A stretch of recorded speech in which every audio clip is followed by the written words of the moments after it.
মানবতার ফেরিওয়ালা সেজে প্রতারণা, নির্যাতন ও মানব পাচার আইনের মামলায় 2 মাস জেল খাটা মিল্টন সমাদ্দার আবারও আলোচনায়। এবার এক বৃদ্ধ নারীকে তার প্রতিষ্ঠানে আশ্রয়ের জন্য নিয়ে যাওয়া এক কন্টেন্ট ক্রিয়েটরকে বিদ্যুৎ সংযোগ বিচ্ছিন্ন করে বেধড়ক মারধরের অভিযোগ উঠেছে তার বিরুদ্ধে।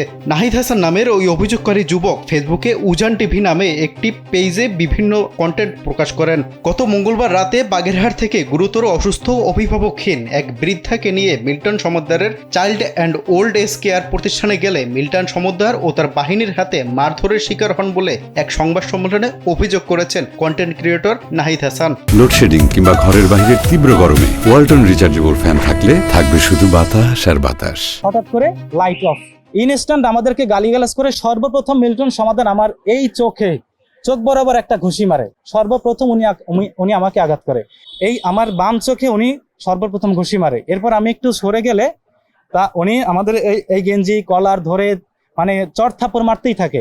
এখানে আমার দেখেন এই জায়গাটা আমার এইখানে ছিলে গেছে ওনার নখে বেঁধে। নাহিদের ভাষ্যমতে বাগেরহাটের শরণখোলা উপজেলায় অভিভাবকহীন গুরুতর অসুস্থ এক নারীর একটি ভিডিও সামাজিক যোগাযোগ মাধ্যমে ছড়িয়ে পড়লে তিনি ওই নারীর চিকিৎসার উদ্যোগ নেন, কিন্তু সরকারি হাসপাতালে পর্যাপ্ত চিকিৎসা সেবা নিশ্চিত হবে না বলে বিভিন্ন বৃদ্ধাশ্রমে খোঁজ করতে থাকেন তিনি। এক পর্যায়ে মিল্টন সমাদ্দারের child and old age care প্রতিষ্ঠানে যোগাযোগ করলে সেখান থেকে 18,000 টাকা চাওয়া হয় নাহিদ হাসানের কাছে। নাহিদ হাসান এ বিষয় নিয়ে সামাজিক যোগাযোগ মাধ্যম ফেসবুকে পোস্ট করলে মিল্টন সমাদ্দার তাকে বৃদ্ধাকে নিয়ে child and old age care প্রতিষ্ঠানে আসতে বলে, সাথে আরো আশ্বস্ত করে যে কোনো টাকা দিতে হবে না তাকে। টাকা পয়সা দিয়ে ওনাকে রাখা যাবে, প্রতি মাসে 18,000 টাকা প্রয়োজন হবে। তারপরে যখন বলেছি যে হ্যাঁ আমরা টাকাও দিব, ওনাকে নেন, তখন উনি বলেছেন আমাদের ম্যানেজারের সাথে কথা বলেন।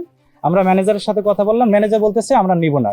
তখন আমি একটা ফেসবুক পোস্ট করি যে মিল্টন সমাদ্দারের যে প্রতিষ্ঠান বৃদ্ধাশ্রম ওখান থেকে টাকা চেয়েছে ওনাকে রাখার জন্য, আমরা টাকা দিতে রাজি হয়েছি, তারপরও ওনারা আসলে নিতে চাইতেছে না। আমি আবার মিল্টন সাহেবের যে হোয়াটসঅ্যাপ নাম্বার ওখানে আমি বিষয়টা জানাই যে আপনার অফিস থেকে আমাদের কাছে 18,000 টাকা চাচ্ছে পার মান্থ। আমাকে উনি বলে যে ভাই আসলে আমাদের এখানে রোগী রাখা সম্ভব হচ্ছে না, আমরা নতুন করে রোগী নিচ্ছি না, আপনি এক কাজ করেন, তারপর আপনি থানায় গিয়ে একটা জিডি করেন, সেই জিডির কপিটা নিয়ে এসে আমাদের কাছে দেখান এবং ওই রোগীকে আমাদের কাছে রেখে যান, ওনার জন্য কোনো টাকা পয়সা লাগবে না। পরবর্তীতে মঙ্গলবার রাতে গুরুতর অসুস্থ ওই বৃদ্ধাকে নিয়ে মিল্টন সমাদ্দারের child and old age care প্রতিষ্ঠানে গেলে মিল্টন সমাদ্দার তাদের প্রশ্ন করতে থাকেন কেন তারা ফেসবুকে পোস্ট দিয়েছিল।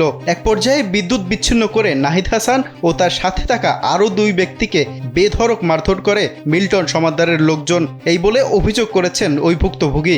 এক পর্যায়ে নাহিদ হাসানের সাথে থাকা একজন গণমাধ্যম কর্মী তার পরিচয় দিলে আরও ক্ষিপ্ত হন মিল্টন সমাদ্দার। মিল্টন সমাদ্দার আসলো, ওনার সাথে গিয়ে বললাম, সালাম দিলাম, হ্যান্ডশেক করার চেষ্টা করলাম। উনি বলতেছে কি মিয়া তুমি যা করছো, এই 2 দিন আমাকে ঘুমাইতে দাও না, সাংবাদিকরা আমারে ফোন দিয়া ঘুমাইতে দেয় না এই 2 দিন তোমার একটা পোস্টের কারণে, এটা তো আমাদের কষ্টের জায়গা থেকে করছি ভাই।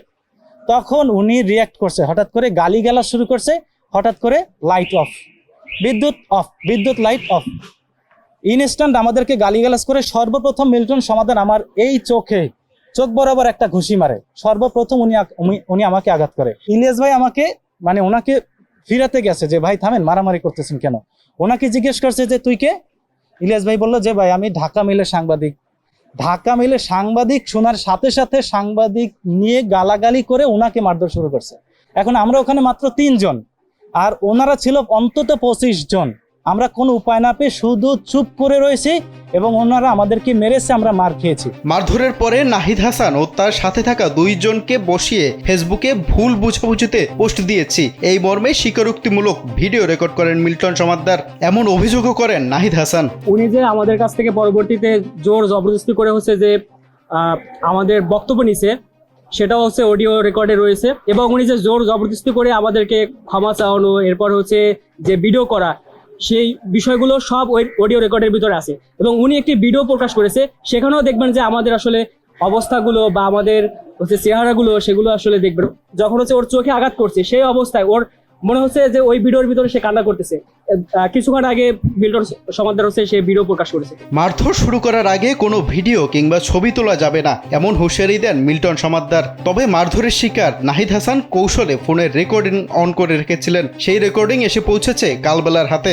আমার বলা কাম ধরে বসে মাপ চাই, কাম ধরে সেই ক্যামেরার সামনে মাপ চাই, 18,000 টাকা চাইছে, ঠিক আছে, পেমেন্ট রাখবে, 18,000 চাইছে, যেই শুনছি অজ্ঞতা বলছে রাখবো না, তুই এবার হেটা বলছিস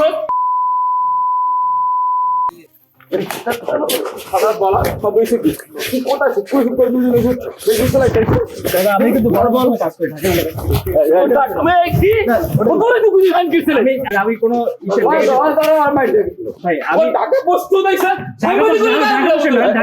আপনি কথা বলবেন না কথা বলবেন না টাকা ভাই